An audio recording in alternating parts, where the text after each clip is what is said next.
आपल्या देशात अशी अनेक राज्य आणि ठिकाणे आहेत जिथे अनेक पर्यटक फिरायला जाण्याचा प्लॅन करत असतात, अनेक ठिकाणे एक्सप्लोअर करत असतात.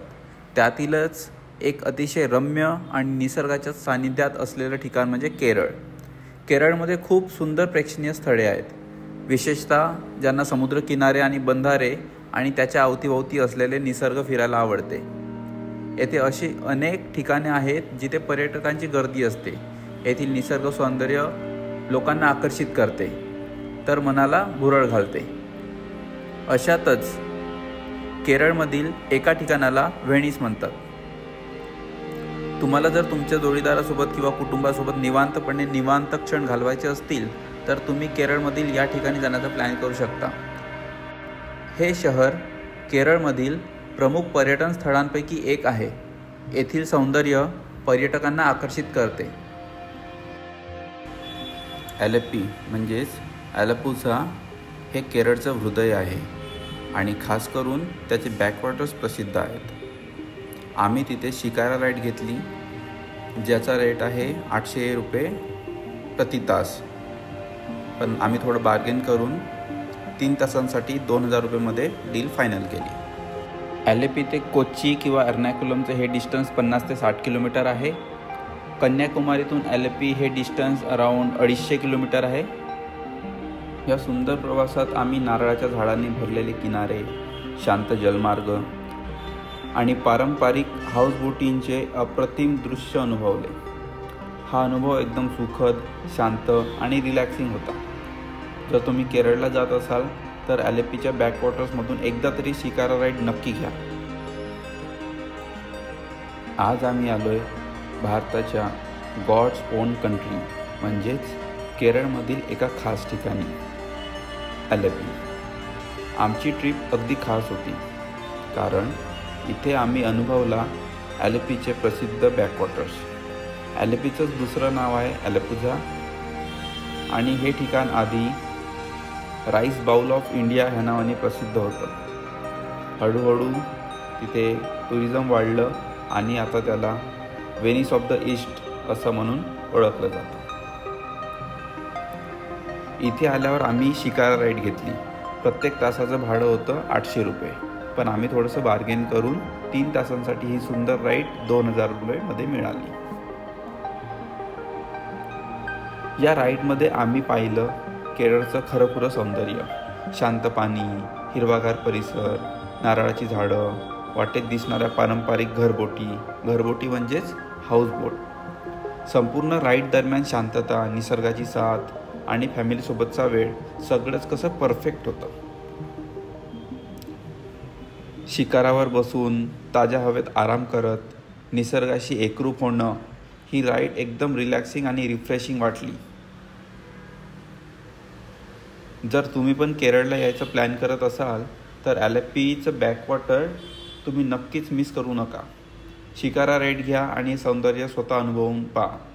जर तुम्ही ॲलेप्पीला थांबत असाल किंवा तुमचा प्लॅन असेल 1-2 दिवस तिथे थांबायचा तर मी सजेस्ट करेन की एका रात्रीसाठी हाऊसबोट करा. त्याचं भाडं 5000 पासून 20000 पर्यंत आहे. तुम्ही बार्गेन करू शकता.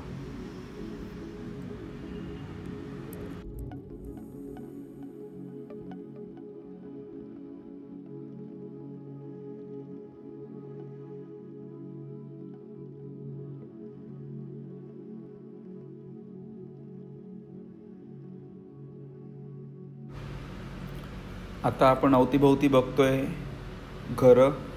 तिथल्या बाया बघा कशा कपडे तिथेच धुवत आहेत. समोर एक तुम्हाला ब्रिज दिसत असेल जो आता बनत आहे आणि इथे लिटरली पेट्रोल पंपही पाण्यातच आहे. तर ज्या पण हाऊसबोट किंवा अशा शिकारा ज्याच्यामध्ये पेट्रोल किंवा डिझेल फ्युएल लागत असेल तर ते त्या पेट्रोल पंपातून पेट्रोल भरतात.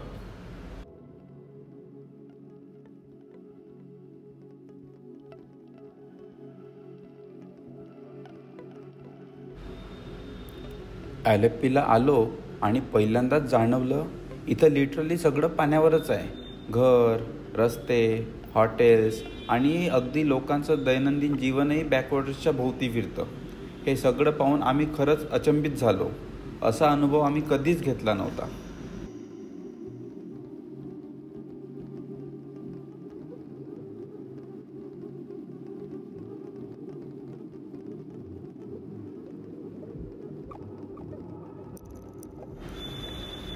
इथे सगळीकडे फक्त पाणीच पाणी, घरही पाण्यावर, रस्तेही पाण्यावर आणि जीवनही पाण्यातच वाहतं.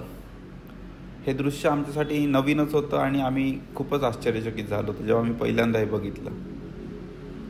म्हणजे असं व्हिडिओ आणि फोटोजमध्ये बघितलं होतं यूट्यूबवर, पण स्वतःच्या डोळ्यांनी अनुभवण्यात जो आनंद आहे तो मी असं शब्दात वर्णन नाही करू शकणार.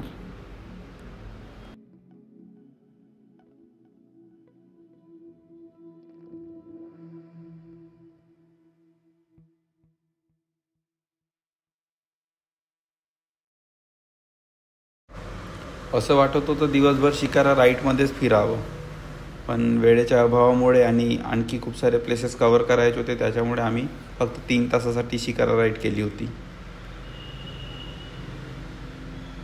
पण खरंच हा अनुभव एक आगळा वेगळाच अनुभव होता आणि खूप मजा आली.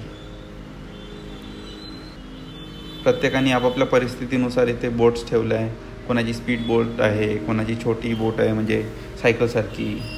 जसं आपण इथे सायकल वापरतो किंवा 2 व्हीलर वापरतो तसं तिथे एक छोटीवाली बोट असते. इथे हॉटेल्स पण, रेस्टॉरंट, स्नॅक्ससाठी सर्व पाण्यातच आहे.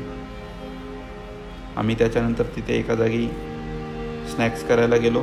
आणि केरळमध्ये सर्वच जागी बीफ आणि नॉनव्हेज मिळते, तर जर तुम्ही प्युअर व्हेज असाल तर थोडं काळजीपूर्वक हॉटेल्स निवडा. असं शिकाराने फिरत असतानाच तुम्हाला स्पीड बोटवरही फिरता येईल. त्याचे चार्जेस 300 रुपये पर पर्सन आहे छोट्याशा राईडसाठी. तर आम्हाला ते योग्य नाही वाटली प्राईस म्हणून आम्ही नव्हतं केलं.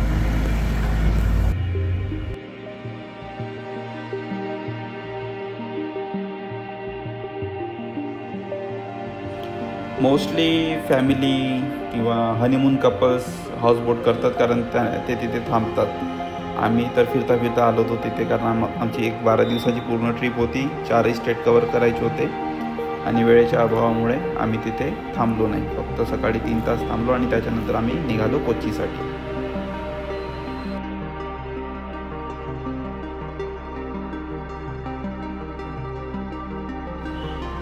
पण मी म्हणेल की तुम्ही नक्कीच जर जात असाल तर हाऊसबोटचा अनुभव घ्या. तोही एक वेगळाच अनुभव असेल.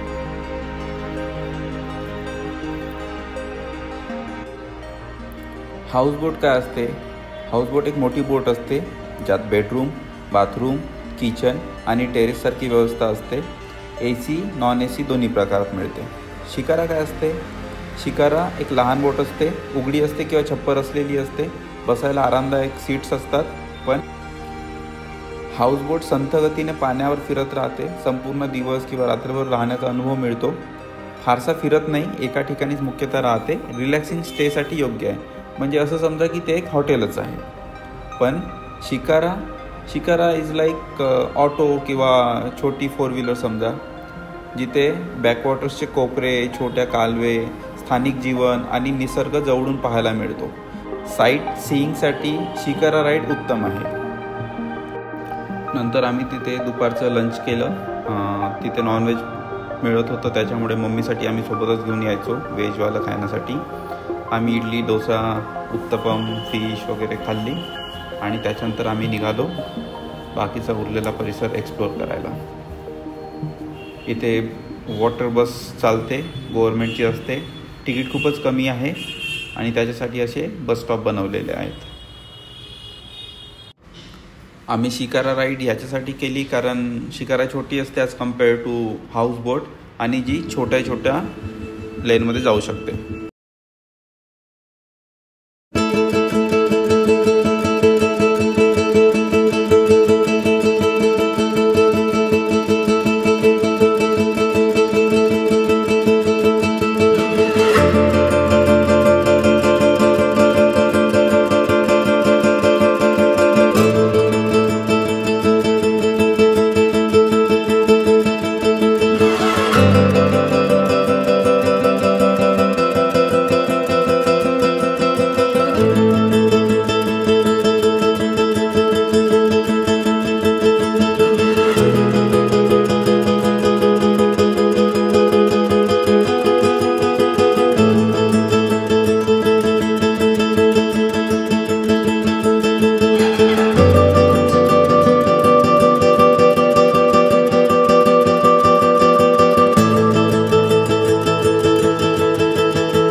बाजूलाच नारळाची झाडं, घरांवर असं कौलारू डिझाईनसारखं.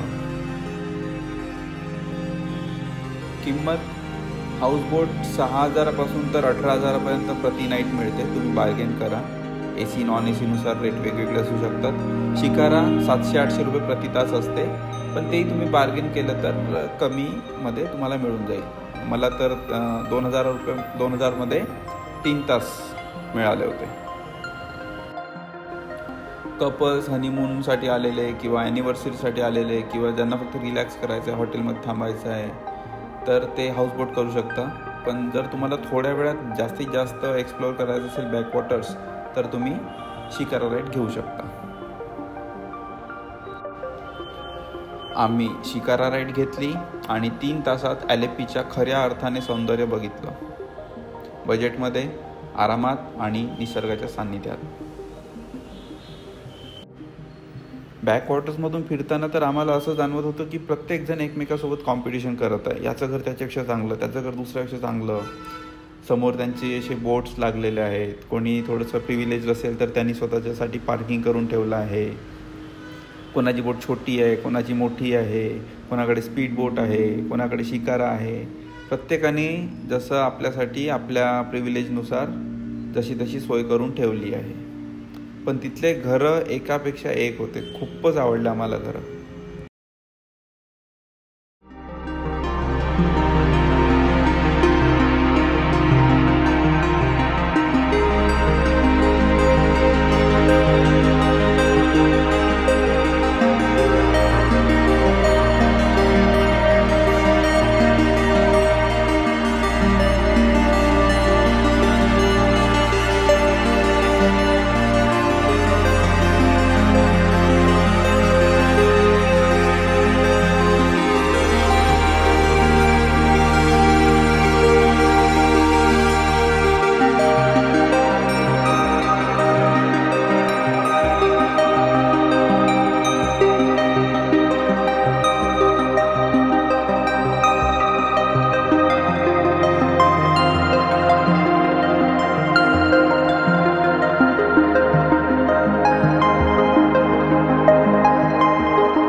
आता हे घर बघा.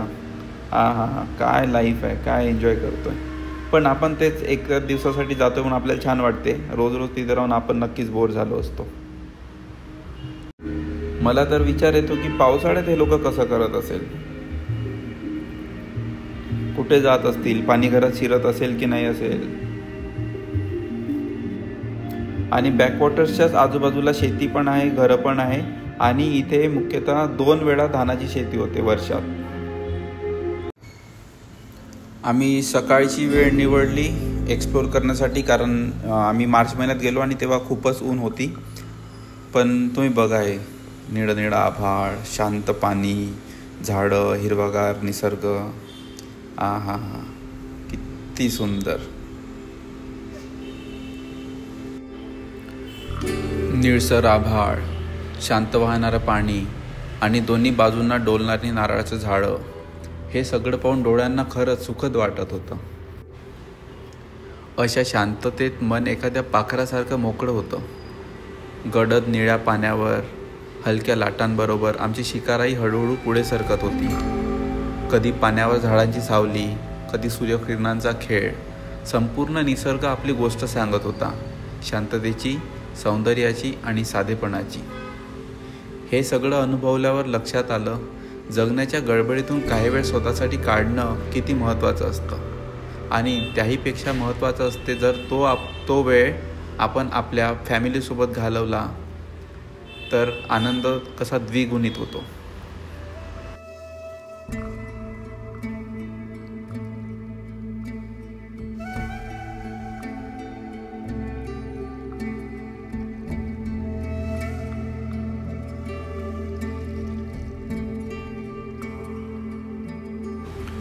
बरं, मला सांगा, तुमच्यापैकी किती जणांनी लहानपणी दूरदर्शन किंवा कोणत्याही TV चॅनलवर हा खेळ बघितला किंवा ही स्पर्धा बघितली?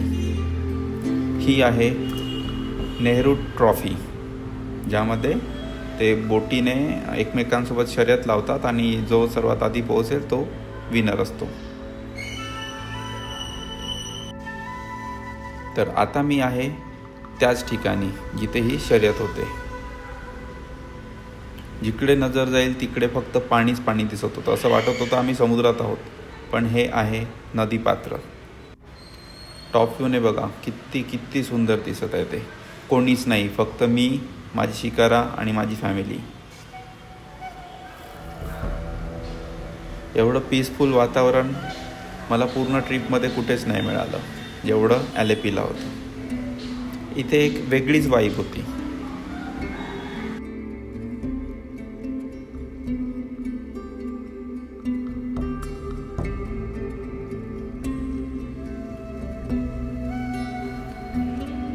कधी शून्य ते शिखरापर्यंतचा फक्त प्रवास वाटचाल नसतो, तो असतो एक अनुभव, आठवणींचा, भावनांचा आणि निसर्गाच्या कुशीत हरवण्याचा.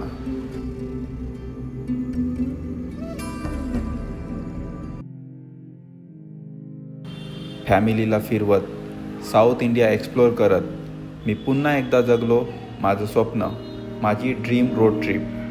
कधी ॲलिपीचे शांत बॅकवॉटर्स, कधी रामेश्वरमचा महासागर, कधी पंबनचा ब्रिज, तर कधी मुन्नारची धुंद हवा. हे सगळं सांगतंय माझ्या साऊथ इंडिया ड्रीम रोड ट्रिपचे किस्से. मी आहे एक ट्रॅव्हलर, एक एक्सप्लोरर आणि तुमच्यासारखाच एक सामान्य माणूस. पण माझं नाव, मी आहे स्कोडा ब्लॉगर. आणि ही फक्त सुरुवात आहे, अजून बरंच काही दाखवायचं बाकी आहे.